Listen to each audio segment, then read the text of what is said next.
नमस्कार, जोहार। मैं पूनम और आप देख रहे हैं 24 झारखंड न्यूज। चलिए जानते हैं झारखंड के सुबह से लेकर शाम तक की तमाम बड़ी खबरों।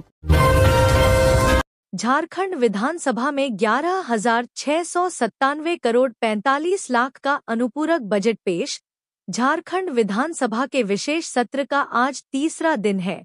झारखंड विधानसभा में 11,697 करोड़ 45 लाख का अनुपूरक बजट पेश हुआ है। वित्त मंत्री राधा कृष्ण किशोर ने बजट पेश किया है। यह चालू वित्तीय वर्ष का दूसरा अनुपूरक बजट है। इसके साथ ही सदन की कार्यवाही कल 11 बजे तक के लिए स्थगित कर दी गई है। झारखंड विधानसभा का विशेष सत्र, तीसरे दिन सदन में अनुपूरक बजट पेश, कार्यवाही गुरुवार तक के लिए स्थगित। झारखंड विधानसभा का विशेष सत्र चल रहा है। सत्र का बुधवार को तीसरा दिन है। बुधवार को सदन में राज्यपाल का अभिभाषण हुआ। हेमंत सरकार ने सदन में इस वित्तीय वर्ष का दूसरा अनुपूरक बजट रखा। सरकारी नौकरियों में महिलाओं को 33% आरक्षण। झारखंड के राज्यपाल संतोष गंगवार का बड़ा ऐलान। झारखंड विधानसभा चुनाव होने के बाद पहला विधानसभा सत्र चल रहा है। आज बुधवार को विधानसभा में राज्यपाल संतोष गंगवार का अभिभाषण हुआ। इस दौरान राज्यपाल संतोष गंगवार ने बड़ी घोषणा कर दी। उन्होंने कहा कि राज्य में सरकारी नौकरियों में महिलाओं को 33% आरक्षण दिया जाएगा। झामुमो ने विधानसभा चुनाव में जारी किए गए घोषणा पत्र में वादा किया था कि जब वह सत्ता में आएगी तो महिलाओं को राज्य सरकार की हर नौकरी में 33% आरक्षण देगी। अपने अभिभाषण के दौरान राज्यपाल ने झारखंड सरकार द्वारा पिछले विधानसभा में किए गए कार्यों की चर्चा की। राज्यपाल ने कहा कि सरकार ने आदिवासियों को 28%, ओबीसी को 27% आरक्षण और अल्पसंख्यकों को 12% आरक्षण दिया है। झारखंड सरकार ने सरना धर्म कोड बिल को पास कर दिया है। ये सभी बिल फिलहाल केंद्रीय गृह मंत्रालय के पास लंबित पड़े हैं। उन्होंने सरकार की प्राथमिकताएं बताते हुए कहा कि सरकार इन प्रस्तावों को जल्द से मंजूरी दिलाने का प्रयास करेगी। राज्यपाल ने अपने अभिभाषण के दौरान कहा कि केंद्र और उनकी कंपनियों के बकाया 1,36,000 करोड़ रुपए हासिल करने के लिए झारखंड सरकार कानूनी रास्ता देखेगी। राज्यपाल संतोष गंगवार ने विधानसभा सत्र के तीसरे दिन अभिभाषण दिया।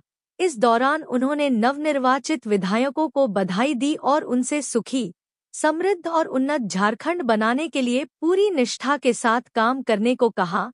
वहीं अभिभाषण के बाद अब सदन में अनुपूरक बजट हो पाएगा। जेएमएम केंद्रीय समिति की विस्तारित बैठक शुरू। सीएम हेमंत सोरेन कर रहे संबोधित। जेएमएम की केंद्रीय समिति की विस्तारित बैठक शुरू हो गई है।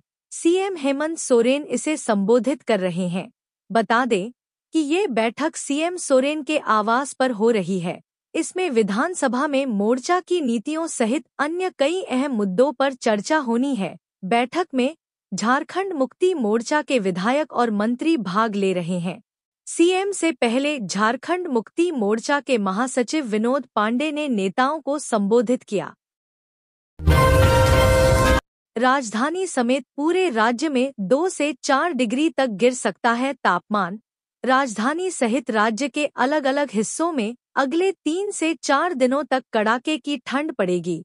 न्यूनतम तापमान 2 से 4 डिग्री सेल्सियस तक गिर सकता है। मौसम केंद्र का पूर्वानुमान है कि अगले 3 से 4 दिनों तक स्थिति इसी तरह रहेगी। मौसम शुष्क रहेगा, आसमान खुला रहेगा। इस कारण दिन का तापमान धूप के कारण 24 से 25 डिग्री सेल्सियस के आसपास रह सकता है।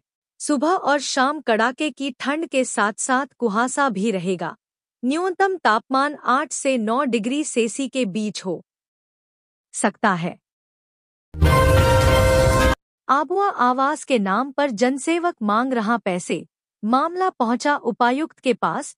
लोहरदगा जिले के किस्को प्रखंड क्षेत्र अंतर्गत हिसरी गांव में आबुआ आवास योजना का लाभ दिलाने के नाम पर जनसेवक द्वारा पैसे की मांग करने का मामला प्रकाश में आया है।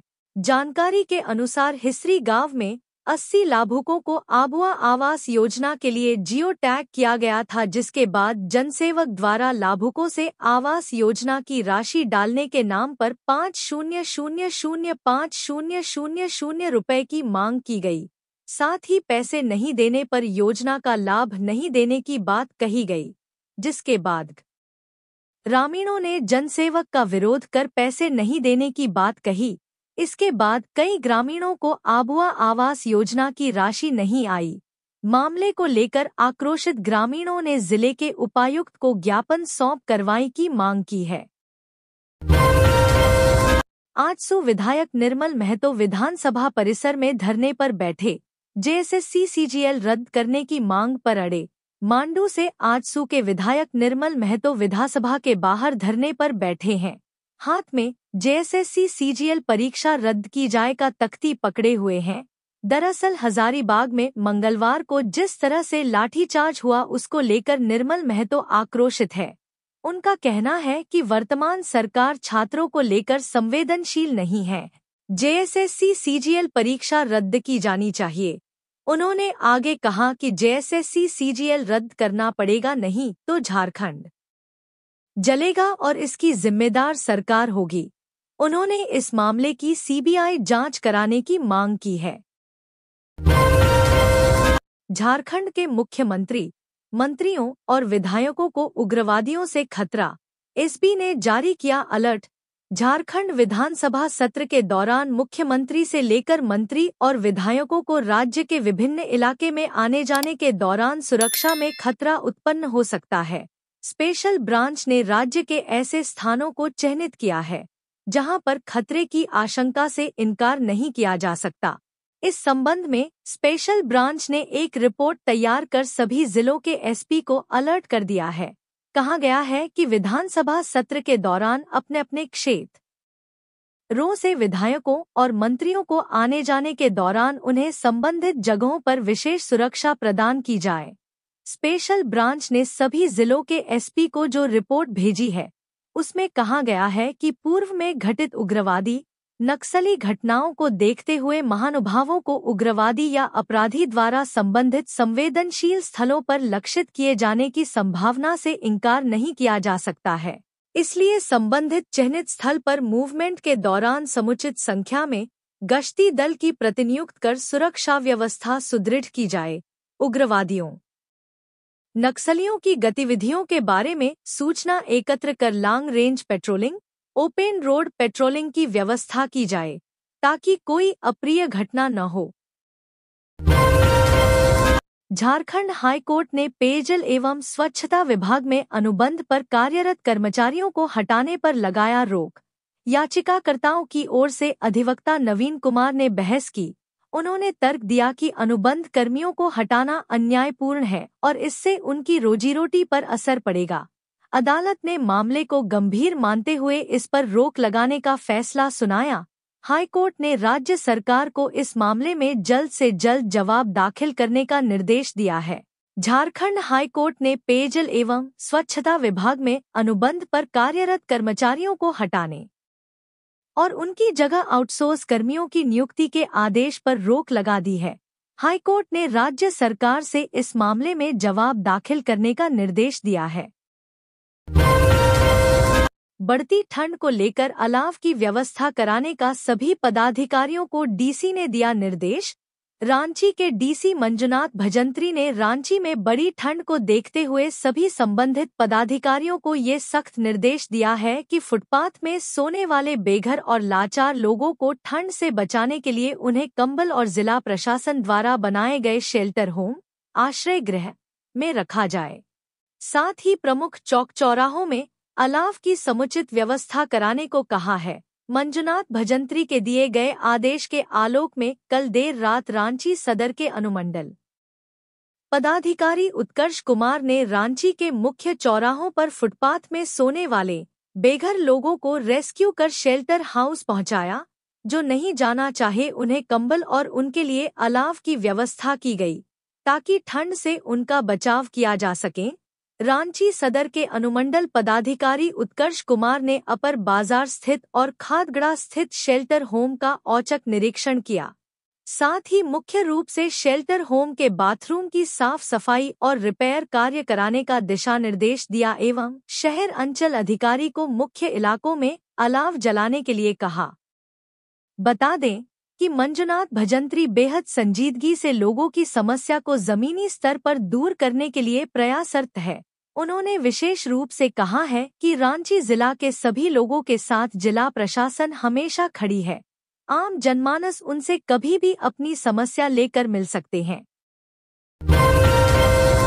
राज्यपाल ने कहा, सरकार पूरी जिम्मेदारी के साथ राज्य की जनता की समस्याओं का समाधान करने का काम करेगी।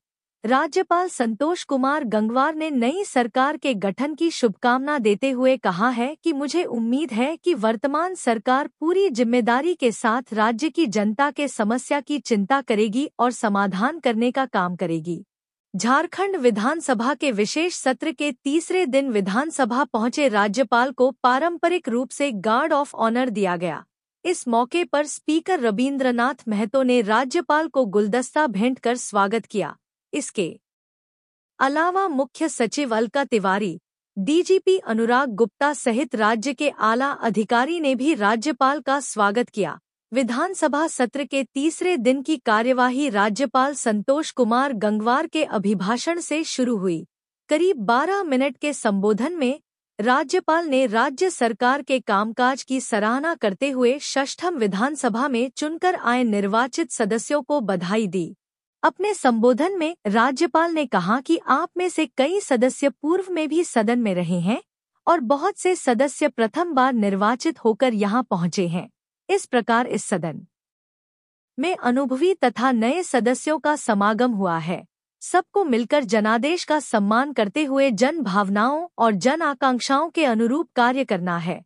जनता के कल्याण और राज्य के विकास के लिए पूरी लगन, निष्ठा और समर्पण से कार्य करना है। झारखंड विधानसभा की आदर्श परंपराओं और कृति को आप सबको मिलकर आगे बढ़ाना है। इसके लिए आप सभी को मेरी हार्दिक शुभकामनाएं। राज्यपाल के अभिभाषण के बाद वित्त मंत्री राधा कृष्ण किशोर ने 11,697.45 करोड़ का चालू वित्तीय वर्ष का द्वितीय अनुपूरक बजट पेश किया। तत्पश्चात सदन की कार्यवाही गुरुवार 11 बजे तक के लिए स्थगित कर दी गई।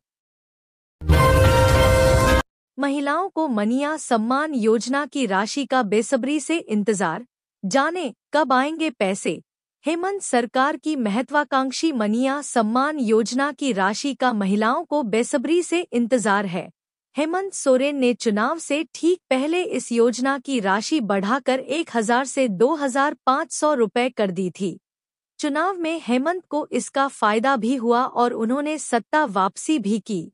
लेकिन अब सरकार बन गई है, महिलाओं को उनके खाते में योजना की 5वीं किस्त आने का इंतजार है। पिछले कई दिनों से बातचीत चल रही थी कि यह किस्त 11 दिसंबर को खाते में ट्रांसफर कर दी जाएगी, लेकिन विधानसभा सत्र चल रहा है और बुधवार को विधानसभा में अनुपूरक बजट पेश कर दिया गया है। वहीं इससे पहले 12 विभागों से कुल 4,000 करोड़ रुपए सरेंडर कराए गए हैं।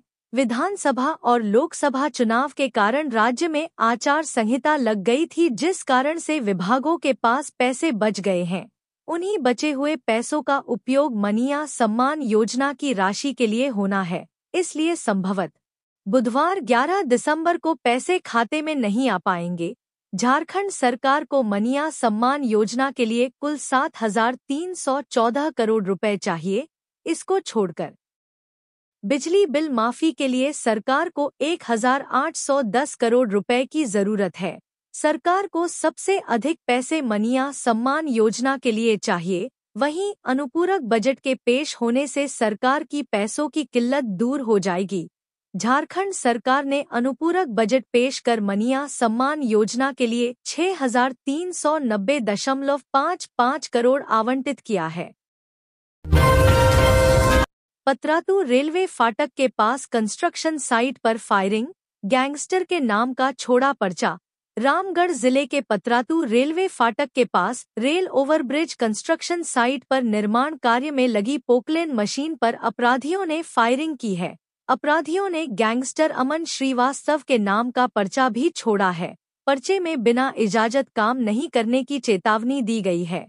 पतरातू एसडीपीओ पवन कुमार घटना की सूचना पर घटनास्थल पर पहुंचे और आगे की जांच में जुट गए हैं।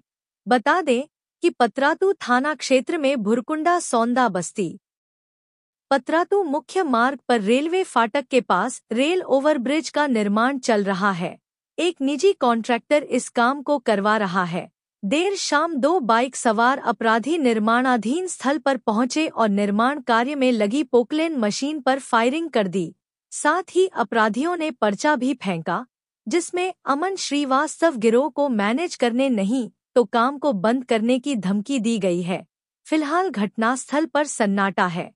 पतरातू एसडीपीओ पवन कुमार ने बताया कि घटना की मामले की छानबीन के लिए टीम बनाई गई है। गोलीबारी की घटना को अंजाम देने वाले अपराधियों की पहचान के लिए पुलिस टेक्निकल टीम और अपराधी के आने जाने वाले रास्ते में लगे सीसीटीवी फुटेज को खंगाला जा रहा है। जल्द ही अपराधियों को पकड़ लिया जाएगा। झारखंड के बेटे की मलेशिया में गई जान, परिजन लगा रहे सीएम से शव वापस लाने की गुहार। झारखंड के बोकारो जिला अंतर्गत गोमिया के चतरोचटी थाना के कर्रीखुर्द ग्राम निवासी जगदीश महतो की मलेशिया में मंगलवार को टावर से गिरने मौत हो गई। मौत की जानकारी मिलने के बाद अब परिजन राज्य सरकार से शव को वापस लाने की गुहार लगा रहे हैं। शनिचरा महतो के 22 वर्षीय पुत्र जगदीश महतो मलेशिया में काम करने गया था। टावर से गिरने से उसकी मौत हो गई। ये घटना बीते मंगलवार की है। मौत की सूचना मिलते ही परिजनों का रो कर बुरा हाल है। गांव वाले भी शोक में हैं। जगदीश मलेशिया में एजी पावर कंपनी में काम करता था। वह घर का इकलौता कमाऊ व्यक्ति था। मृतक अपने पीछे बेटी राधिका कुमारी और आशीष कुमार महतो को छोड़ गया। वहीं इस घटना को लेकर प्रवासी मजदूरों के हित में कार्य करने वाले समाजसेवी सिकंदर अली ने संवेदना प्रकट की है। उन्होंने सरकार से मलेशिया से शव लाने की अपील की है। उन्होंने कहा कि घर परिवार के सदस्यों को काफी विश्वास है कि राज्य सरकार मलेशिया से शव को मंगाने में सहयोग करेगी। 30 दिन में 3000 पदों के लिए नियुक्ति का विज्ञापन। सरकार के विभागों में 2,53,142 पद रिक्त। जेएसएससी इसी महीने देगा एग्जामिनेशन कैलेंडर। झारखंड में जल्द ही बम्पर नियुक्तियां निकलने वाली हैं। हेमंत सोरेन सरकार की प्राथमिकता सूची में नौकरी पहले नंबर पर है। सरकार ने इसका रोड मैप तैयार कर लिया है। 1 माह में करीब 3000 पदों पर नियुक्ति प्रक्रिया शुरू हो जाएगी। इसके लिए झारखंड कर्मचारी चयन आयोग जेएसएससी विज्ञापन निकालने की तैयारी में है। इनमें से दारोगा व सार्जेंट के 400, इंटरमीडिएट स्तर के 500, टेक्निकल ग्रेजुएट के 400 और ग्रेजुएट स्तर के करीब 1000 पदों के लिए अगले महीने विज्ञापन निकलने की उम्मीद है। शिक्षक नियुक्ति के लिए कोर्ट के आदेश का इंतजार। वहीं आचार्य और सहायक आचार्य के 26,001 पदों के लिए नियुक्ति परीक्षा हो चुकी है। सुप्रीम कोर्ट ने इसके रिजल्ट पर रोक लगाई है। यह रोक हटने ही रिजल्ट जारी हो जाएगा। उधर जेपीएससी व जेएसएससी में करीब 10,000 पदों के लिए 1 दर्जन परीक्षाएं लंबित हैं। इनमें पुलिस सिपाही के 4,900 पदों पर नियुक्ति परीक्षा होने की उम्मीद है। इसके लिए करीब 16 लाख आवेदन आया है। वहीं उत्पाद सिपाही के 583 पदों के लिए भी फिर से बहाली शुरू होगी। जेपीएससी और जेएसएससी वर्ष 2025 में होने वाली परीक्षाओं का कैलेंडर भी इसी महीने जारी कर सकता है। वर्तमान में जेपीएससी और जेएसएससी से 39,000 पदों के लिए परीक्षा और रिजल्ट का इंतजार है। राज्य सरकार के विभिन्न विभागों में कुल 5.25 लाख पद स्वीकृत है। इनमें से 2.50 लाख पद खाली हैं। गृह विभाग में सबसे ज्यादा पद खाली हैं, तो शिक्षा और स्वास्थ्य विभाग क्रमशः दूसरे और तीसरे नंबर पर है। उधर बेरोजगारी सबसे बड़ी समस्या बन गई है। इसका सीधा असर सरकारी कामकाज पर पड़ रहा है। न तो ठीक ढंग से राजस्व वसूली हो रही है और न ही विकास कार्य हो रहे हैं। धनबाद में खनन विभाग की समीक्षा बैठक।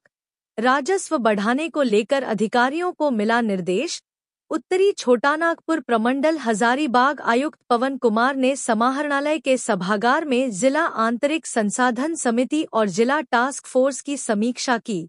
खनन, कमर्शियल टैक्स, निबंधन, परिवहन, वन विभाग, मत्स्य विभाग और नगर निगम सहित अन्य विभागों का भी जायजा लिया।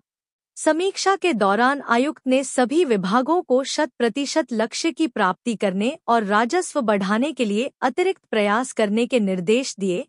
खनन विभाग की समीक्षा के दौरान आयुक्त ने खनिज संपदा के अवैध कारोबार पर त्वरित कार्रवाई करने तथा विभिन्न कोलियरी में कोयले के भंडारण की औचक वॉल्यूमेट्रिक जांच करने के निर्देश दिए।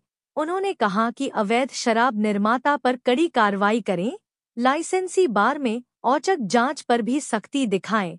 कमर्शियल टैक्स की समीक्षा के दौरान आयुक्त ने डिफॉल्टरों के खिलाफ कार्रवाई करने तथा मोबाइल चेकिंग कर राजस्व बढ़ाने का निर्देश दिया।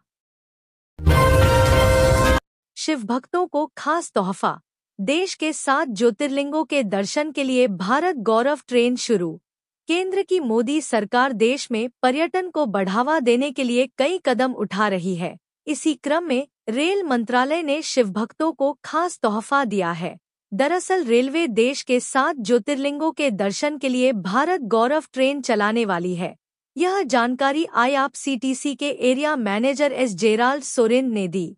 उन्होंने बताया कि पहली बार झारखंड में भारत गौरव पर्यटन सर्किट स्पेशल ट्रेन चलाने की योजना है। यह ट्रेन कुल 7 ज्योतिर्लिंगों सहित शिरडी साई बाबा के दर्शन कराएगी।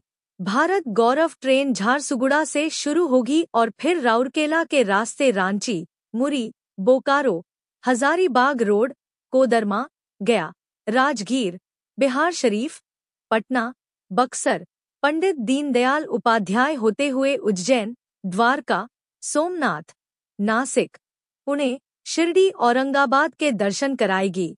यह यात्रा कुल 13 डे और 12 नाइट होगी, जिसमें सभी तीर्थ स्थलों के दर्शन कराते हुए यह ट्रेन 17 जनवरी को वापस लौटेगी।